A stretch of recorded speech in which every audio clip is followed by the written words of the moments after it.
understand, okay? So this time we're going to look at after marriage, what next? Because most of us will be thinking of get married, after going to school or getting a job, the next you'll be talking to your son or daughter is to get married. Now, after marriage, what next? Most of us will look at it is to continue marrying the man now. But there are two things there that are involved. Either you marry and remain till death do you part, or divorce. Now, we talk very small when it comes to the subject of divorce. We don't really hammer on it. People go to this seminar before marriage. They teach them how to behave well with the husband, how to do the man well, how the wife should do to the husband, how the husband should do to the wife. We hardly look at, if you do this well, that we always say do well, do good things, be a nice person. If these things fail, what next? You begin to see advice from outsiders telling you, and you're still there. It can never, what can get boogie? Oh, one year, a very wicked woman, she will kill you. You begin to hear this type of advice. So if this type of thing begin to happen in a marriage, what will you do? Must it always end as divorce, or can we continue? So today we are going to look at the subject of divorce. Divorce is the process of terminating marriage. Just as simple as that, it's a process of terminating marriage or marital union.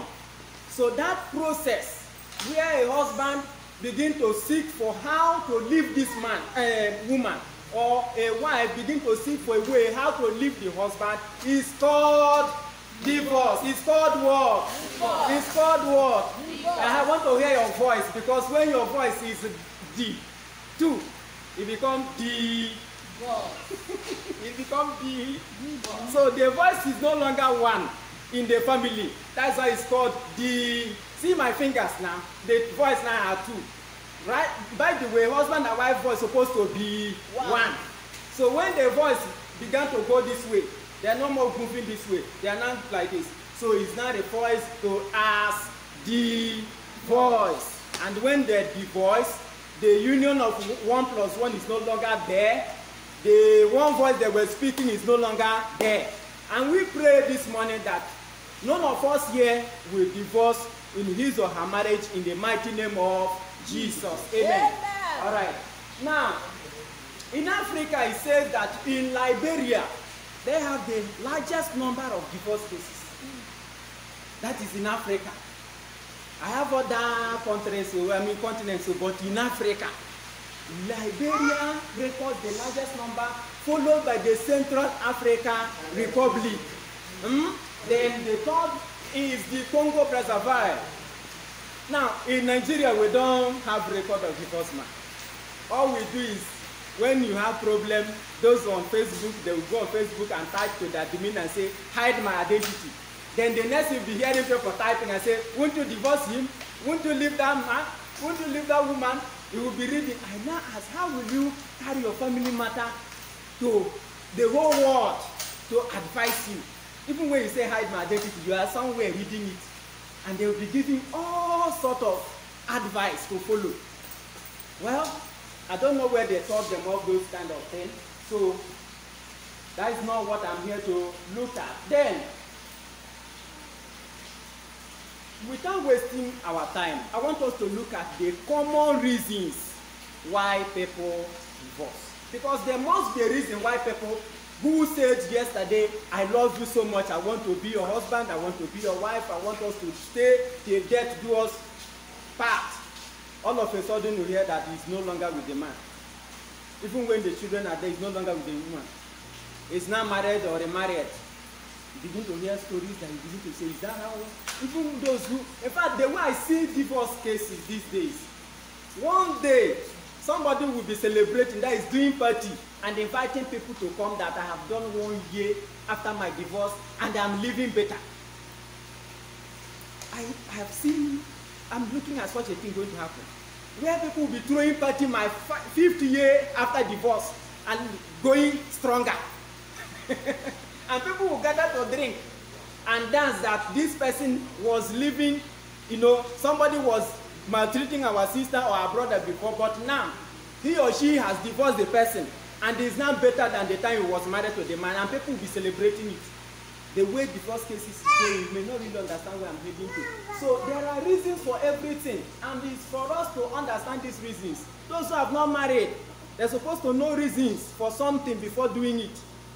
If you marry and begin to see those things, just begin to see the red lights. These are the signals that this our marriage is going to hit the rock. So you begin to withdraw back. You begin to draw back. You begin to walk towards solving those problems. Are you getting it now? So that's the reason why we need to learn about it. We are not learning about divorce for us to now say, okay, I've learned about it, so I can now go and divorce him or her. After all, I know I have a PhD in divorce. Somebody taught me, maybe Mentor Chris taught me. No. We need to know those things. That's why people learn how to drive motorman. So that when you see this type of signal, you know what it means. Maybe this one, they draw like this, means bend. So you begin to bend your steering. When you see a triangle, you quickly recognize what it means. There are signs for bridge ahead. You begin to plan how to, so that you won't just go and enter into it. That's the reason for this teaching, all right? Okay. If we know them, the question now is, can divorce be avoided? I believe it can be avoided. It can be avoided. Why people divorce is that most of them don't know that it can be avoided. First of all, when you are now going to marry, and you have known about divorce, and you are seeing those things in the life of the person you want to marry, will you still continue? That is how you first of all avoid it. Because my people say that it's better the wine you want to buy and go to your friend that will cause problem. It's better you do not buy it. That is, you try to buy this one, the negotiation did not work. You go to this one, maybe you say you did not bring the best today. At the end of the day, you ended up calling the person that I'm no longer coming because I don't have the requirements. And there will be peace. Then you now buy the wine. On your way going, maybe it now fell from your head and break. You have incurred losses. And that is what divorce causes. There's no way a man or woman that divorced will tell me that they live happier. They have incurred losses upon themselves, emotional losses, physical losses, whatever type, financial losses. And that's why we should not allow anybody to incur losses in marriage before we now begin to beg them to quickly go and divorce. What is quickly there when problem has come? So it can be avoided if we have the knowledge of the thing we're going into. Can we open our Bible to the book of Exodus chapter 21? We're going to look at verse 10 and we read verse 11. While you are opening it, let me read. It says that you must not deprive your wife the following. He's talking to the man. Just giving you part that I need. You must not deprive your wife of the following. And one of them is food, clothing. Then the third one is marital rights. Oga should not deprive madam. Number one, food. Number two, clothes. Then number three, her marital right. Today, some family the table is being turned upside down. Is the wife now that is now providing for the oga, the food. Is the wife now that is buying clothes for oga. Sometimes if a wife did not do those things, oga will raise a red flag. I will divorce you, or I will not sleep with you. You see the problem. So table is turning and it's supposed not to be like that. The Bible, the word of God, is telling us the responsibility of the man towards the wife. Number one, give food to this woman. Dress her well. Then there are what is called marital rights. Which one of them is sleeping with your wife? Some men will say because of this thing you do, will not sleep together again. It's in the Bible. Any man that is doing that is causing problem and is leading to divorce. And if in Israel where they gave this law, a woman has no right to divorce the husband. Woman will not walk to the judge and say, I want my husband to divorce me, or I want to divorce my husband. But if the woman raises any of these three, my oga is no more giving me food, and is no more giving me clothes, and is no longer sleeping with me, the judge that day they will sign that divorce paper. because they are following this law. It was given to them by God himself. So if you want your marriage to work towards this.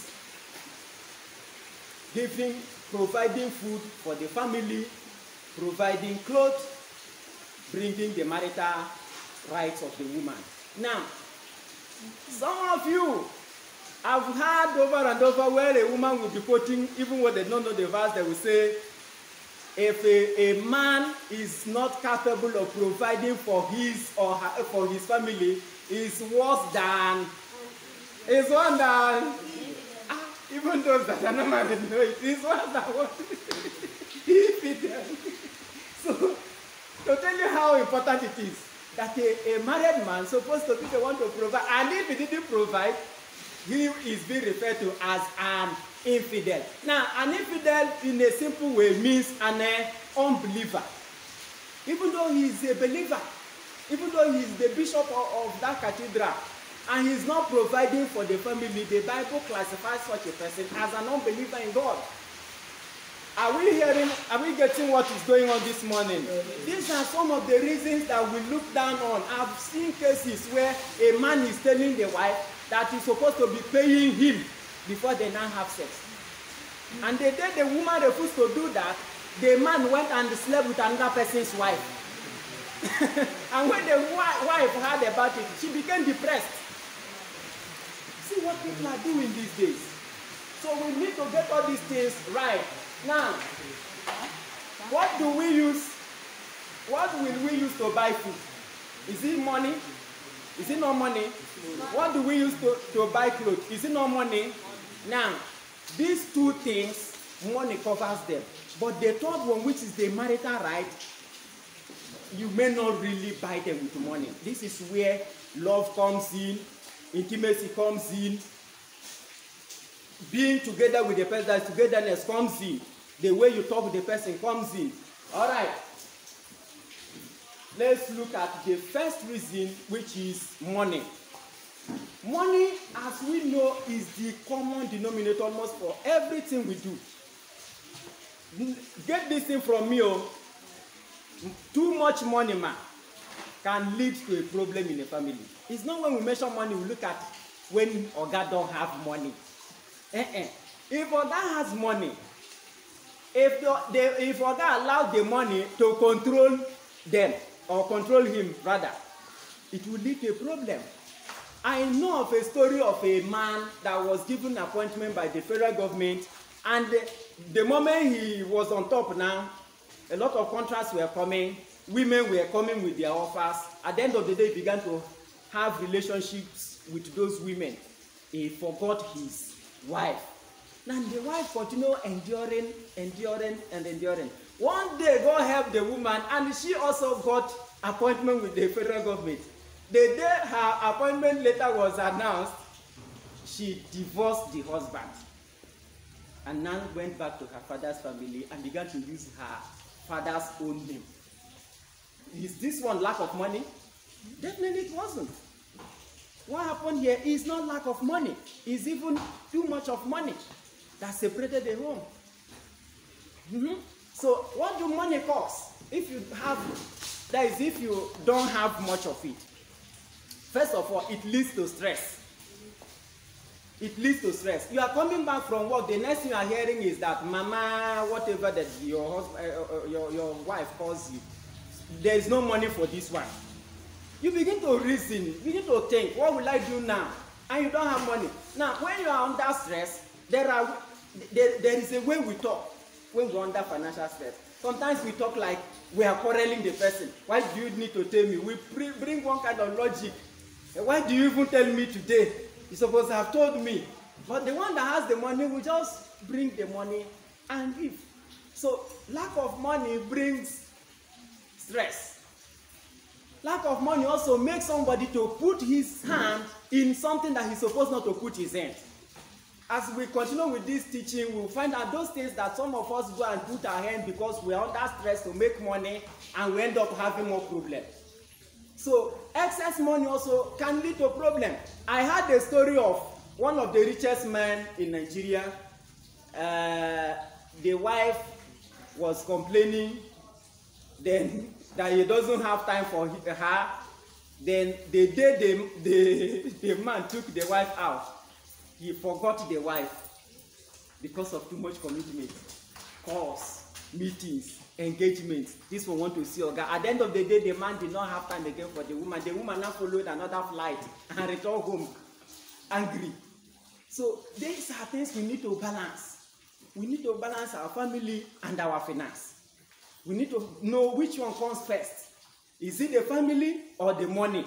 Actually, they need to be balanced, because if you have too much money, you will forget your family. You have not created a good balance. Then if you have always my family, even when there is an opportunity to make money, you don't care. It's my family. Your family will end up finishing the money you have in hand, and you won't have another money to take care of them. You go back to square one. So we need to create a balance. Praise the Lord. Hallelujah. Hallelujah. Amen. I know say I deal with some people now. All right. I know of a man. He was looking for money, and he traveled out of his own state to another state to look for money. Things became difficult. This story I'm going to tell you is not a story I read from newspaper. It's a story that I followed. I was there the way people gathered, and we were there telling them who did wrong and who did right. So the man, because some women, some of you will testify to what I'm going to say now. Even when you tell another man that are married, there are some men that will still like to friend you. Yes. There are some men who say, nah, I know you are married. Are you getting him? You will like, I heard it. Even when you have the ring here, say, this play, I say, not today. It's not a match. He said, not today. This man could not disturb this woman. So he now told the wife, the husband. The husband said, okay, since you don't have money and somebody is here disturbing you, tell him that you are not married. Let remarry you to the man. So they did the kangaroo marriage. Some people that are their family members that are from the same village with the man who lives around there came, and they did a kind of marriage that these ones are representative from our family to marry this woman to you. At the end of the day, the woman followed this man. Listen to this story. Somebody's wife or guy will marry the woman, follow and remarried his wife to somebody. At the end of the day, this woman now starts sleeping with this man. The woman now tested money and refused to return back to the man, because they wanted to play game. When they stayed some days or weeks or months, then the woman will find trouble and say, I'm no longer marrying you, and now run away. They have collected enough money and they will not make case. The woman said, Lila, I'm not going back to that man again. She now began to play logic. If someone love me as you claim now, why did you remarry me to another man? Then the man now went to their village to now report the conduct of the woman that is following another man. He did not say, I remarried her. Now, when the woman was brought home, people came, all elders gathered. They want to know why you went to so state and you are now following another man, to the point was living with, in fact, packed everything to the man house. The woman has explained everything with witness. The man was like the way elder carry her put for like this. That is how the man was. Actually said, yes, I said so, but we planned it that you will come back. What was the cause? Lack of money. So that was how the marriage was dissolved. Even the elders were doing to fear. It has never happened to our family that you do this. And because of that, that man lost the wife to that man just like that. I won't give you all the complete story. So why am I giving also this tip is that if you didn't manage lack of money very well, it will separate your home. Then if you didn't manage excess money very well, it will also tear your home apart. So reason number one why marriages fail, we have gotten one today. Lack of money, money generally, which could be lack of it or excess of it. When we come back, either in the evening or another Sunday or on Wednesday, we'll now break this money matter step by step. and see what do we need to do if we have excess of it, if we have lack of it, or how can we create more money to our pockets. Is it possible for a wife to now be hustling for money?